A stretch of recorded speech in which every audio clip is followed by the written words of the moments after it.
When Demko decided to take the Shark Lock and put it into a production version, really knocked it out of the park with these 20.5s.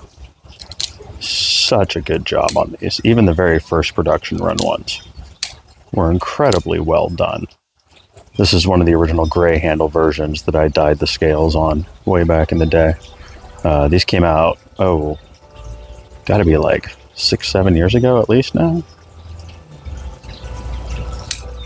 This was the first production iteration of the Shark Lock. It's kind of similar to the Snex Super Lock, but or the recoil lock. But instead of having a extension on the lock bar that comes down here and interacts with a compression spring down here, the compression spring is actually nested inside a slot in the lock bar, acting off of this pin back here, pushing the lock bar forward. And instead of just pulling the lock bar back, like on the Snex version, you have to actually pull it back and slightly up to completely disengage the lock. Gives you a slight bit of additional safety, is the thinking there. But that lock design and the bearing pivot makes this incredibly fidgety. Gives you that same kind of axis lock drop shutty fidget action that a lot of people like, but in a spine oriented version. And yeah, these budget 20.5 versions are just phenomenal. I want to say these were like $150. Nested Grivery, which is a FRN, fiberglass reinforced nylon handle material.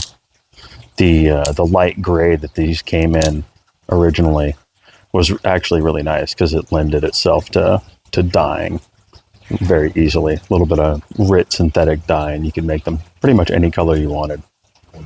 And then, like I said, I did a acid stone wash on the blade and heat colored the hardware. Did a little bead there to match. Heat colored the liners.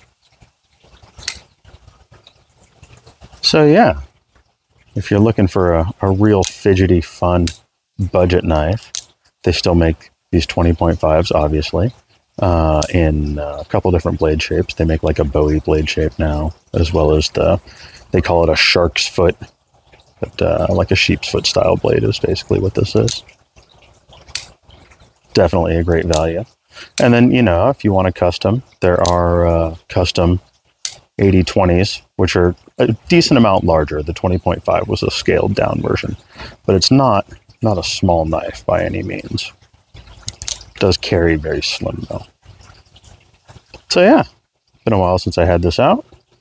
Let's look at one of the first production run 20.5s. Really great knives.